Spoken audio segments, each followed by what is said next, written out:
Shri Venkateswara gold తాకట్టులో ఉన్న మీ బంగారాన్ని విడిపించి కొనబడును.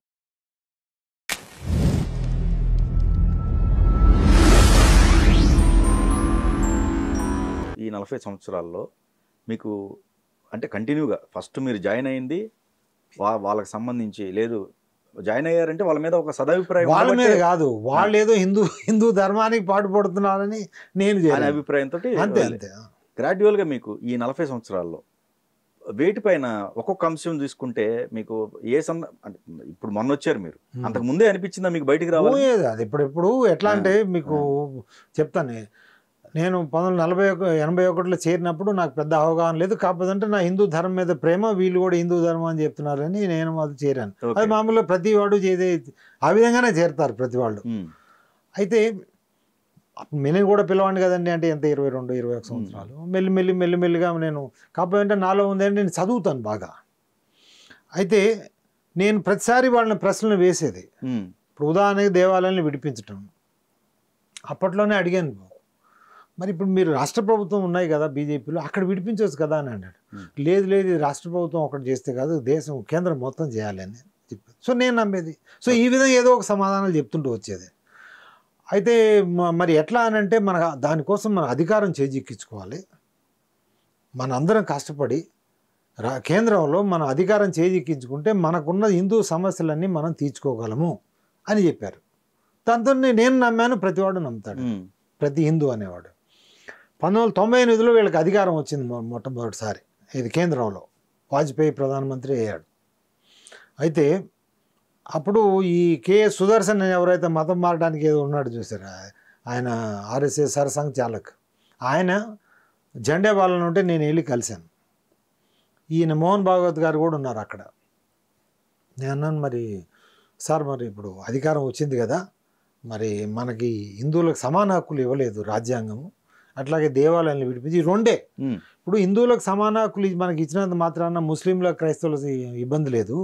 ఎందుకంటే వాళ్ళకి సోఫాలు వేశారు, మనమేమో కింద కూర్చోబెట్టారు. మనకు కూడా ఒక సోఫా ఇస్తే వాళ్ళని కింద కూర్చోబెట్టినట్టు కాదు కదా, వాళ్ళ హక్కుల్ని హరించినట్టు కాదు కదా. అందరికీ సమాన హక్కులు, ప్రజాస్వామ్యం అంటే అదే. సో ఇందులో మా మతానికి సంబంధించింది ఏమి లేదు.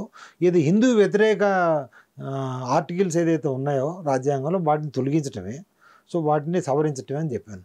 అయితే ఆయన ఏమన్నారంటే, లేదు ఇప్పుడు మనకి కూటమి ప్రభుత్వం, మనం ఏదైనా చేస్తే మళ్ళీ ఈ చంద్రబాబు గారు వీళ్ళంతా ఉన్నారు కదా, వీళ్ళు మన సపోర్ట్ని విత్డ్రా చేస్తారు, మన ప్రభుత్వం కూలిపోతుంది. ఇప్పుడు ఏం చేయడానికి మనంతటా మనకు పూర్తిగా మెజారిటీ వచ్చినప్పుడు తప్పకుండా చేద్దాం అన్నారు. మరి లాస్ట్ టైం ఉంది కదండి అప్పుడు 1998-96లో సంగతి, 98 to 2004 సంగతి చెప్తున్నాను.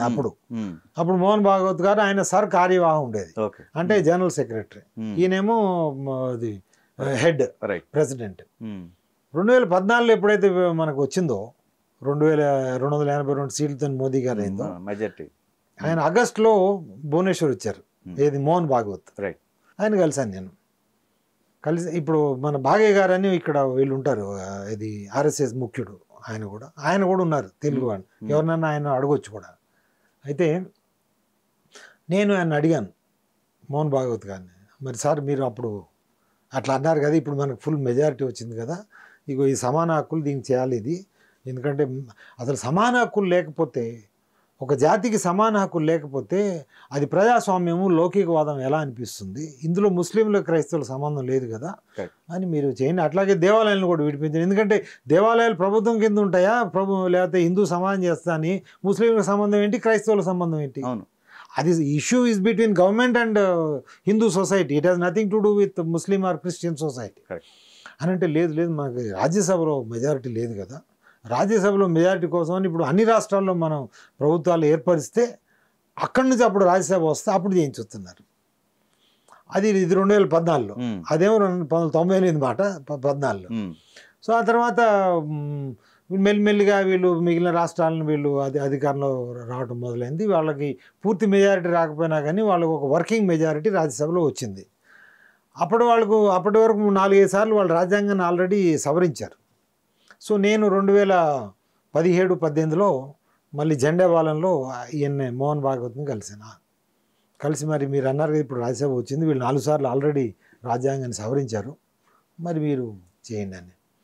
ये ऐसा नहीं होता है, वो समाज में पूरा ये हमें एक लाना पड़ेगा హిందూ సమాజ్ అంటే హిందూ సమాజం మొత్తం అడిగితేనే కదా మనం చేయాల్సింది అనేది.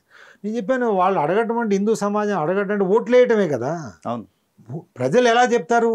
వాళ్ళ ఓటు హక్కును వినియోగిస్తూ వాళ్ళ ఆలోచన విధానాన్ని మీకు తెలియజేస్తారు. బీజేపీకి ఓటు వేశారంటే మీరు హిందూ పార్టీనే హిందూ సమస్యలు తీరుస్తారనే కదా.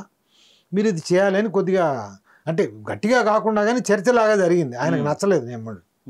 నేనే ఐసా నయ్యి అవుతా మీరు ముందు అట్లీస్ట్ ఒక ఇంటలెక్చువల్లో అంటే మన ఇది ఇంటలెక్చువల్ ఏమంటారు, బుద్ధిజీవులు ఏమంటారు హిందీ ఇంటలెక్చువల్ని, మేధావి వర్గంలో మీరు ఇది ఒకటి డిమాండ్ తీసుకురండి, అప్పుడు మనం చేద్దాం అన్నారు. సరే అని నేను 2018లో సెప్టెంబర్ 21 నేను అప్పుడు అడిషనల్ డైరెక్టర్ సిబిఐ ఉండేది. నేను ఒక కాన్ఫరెన్స్ పెట్టానండి ఢిల్లీలో. ఓకే. ఎందుకంటే ఇది మతానికి సంబంధించి కాబట్టి దానికి సంబంధం మనం దీనికి రాజకీయానికి సంబంధం లేదు. 200 మంది ఇంటలెక్చువల్స్ పిలిచాను దేశం మొత్తం. అటు మణిపూర్ నుంచి గుజరాత్, కాశ్మీర్ నుంచి కన్యాకుమారి వరకు పెట్టి నేను ఒక ఢిల్లీలో ఆర్గనైజ్ చేశాను. 2 రోజులు అది ఒక్కరోజు కాన్ఫరెన్స్ పొద్దున్నే సాయంత్రం దాకా మొత్తం చేసాము. నెక్స్ట్ చేసి మేము ఒక తీర్మానం కూడా చేసాము. ఆ తీర్మానం కాపీ ఈయన మోహన్ భాగవత్కును ప్రధానమంత్రి మోదీ గారికి ఇచ్చాం. ఇప్పుడు మీరు అది ఆయన ఎక్స్పెక్ట్ చేయలే నేను చేస్తానని. ఎవరు మోహన్ భాగవత్ గారు ఏదో అన్నారు అంటే తప్పించుకోవడానికి అన్నారు. సో నేను చేశాను, చేసి ఆయనకి ఇచ్చాను. ఇచ్చిన తర్వాత దాని మీద ఏమి యాక్షన్ లేదు. నేను మళ్ళీ 2-3 సార్లు అడిగాను.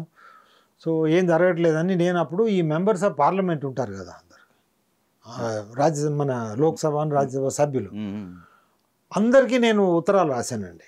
ఓకే. అంటే నా పేరుతో కాదు, ఉత్తరాలు రాయించాను. ఇది మనకి హిందూ సమాజం, ఇంత సమాన హక్కులు, మీరు ఈ విషయాన్ని పార్లమెంట్లో లేవనెత్తండి అని. దానికి ఒక అతనే రెస్పాండ్ అయ్యాడు. ఎవరు ఆయన పేరు సత్యపాల్ సింగ్, ఆయన MP, Baghpat member of parliament. ఆయన ప్రైవేట్ మెంబర్స్ బిల్ కూడా ఇంట్రడ్యూస్ చేశాడు. నేను ఇచ్చింది, మిగిలిన వాళ్ళు పెద్ద రెస్పాండ్ కాలేదు. దానివల్ల ఆయనకి ఇబ్బంది అయింది. ఆయన బీజేపీ ఆయన హిందూ ఆలోచన ఉన్న ఆయన. సో ఆ తర్వాత మళ్ళీ జరగలేదని మళ్ళీ 2019లో మళ్ళీ అదే మీటింగ్ మళ్ళీ ఒక 200 మందిని పిలిచి మళ్ళీ చేసాం. ఈక్వల్ రైట్స్ ఫర్ హిందూస్ అని కాన్ఫరెన్స్. అప్పుడు ఈ విశ్వ హిందూ పరిషత్ హెడ్ అలోక్ కుమార్ని కూడా ఆయన ముఖ్య అతిథిగా పిలిచాను. మొదటిసారి వీళ్ళని ఎవరిని పిలవలేదు, రెండో దానికి ఆయన పిలిచాను. ఆయన మళ్ళీ తీర్మానం చేసి మళ్ళీ ఇచ్చాను. ఇట్లా నేను ఆ తర్వాత ఇక ఆర్ఎస్ఎస్ బీజేపీలో ఉన్న ప్రతి పెద్దవాడిని కలిశానండి నేను. నాకు తెలుసు వాళ్ళు ఎందుకంటే 40 ఏళ్ళు మనకు అనుబంధం ఉంది కాబట్టి చాలా మంది కూడా తెలుసు, ప్రతి వాళ్ళకి తెలిసి. నేను ఆర్ఎస్ఎస్ పెద్దవాళ్ళని, ప్రభుత్వంలో ఉన్న వాళ్ళని పేర్లు చెప్పడం బాగుండదు అండి, అతి పెద్ద వారిని కూడా కలిసినప్పుడు నేను అడిగేది మొట్టమొదటి సార్ మనకి హిందువులకు సమాన హక్కులు ఇవ్వండి అని. ఆయన అడిగేది సిబిఐగా బాత్ బోలో అనండి. నేను చెప్పి సిబిఐ బాగానే నడుస్తుంది, మనకు కావాల్సింది మన హిందూ సమాజం సరిగా నడవట్లేదు. సిబిఐ ఉంది, అదొక ప్రభుత్వ సంస్థ, అది నడుస్తున్నట్టు అందులో ఏమైనా ఇబ్బందులు ఉంటే మీరు చెప్పండి, దాన్ని మేము కరెక్ట్ చేస్తాము. కానీ మన సమస్య హిందువులకు సమాన హక్కులు, లౌకికవాదం అంటేనే అందరినీ సమానంగా చూడాలి. మరి లౌకికవాదంలో అందరినీ సమానం చూడలేదు కదా, అది చేయండి అని ఈ విధంగా అనండి. ప్రతిసారి అరే పహలే హర్ బార్ ఏ బోల్తారైతే అంటే ప్రతిసారి ఇదే మాట్లాడతారేంటి, మీరు అసలు సిబిఐ గురించి మాట్లాడరని. నేను చెప్పి నా వైపు నుంచి సిబిఐ ఏం లేదు, నా వైపు నుంచి ఉన్నది ఇది, మీ వైపు ఉంటే చెప్పండి, కానీ మీరు ఇది చేయాలి అంటే చెప్పి.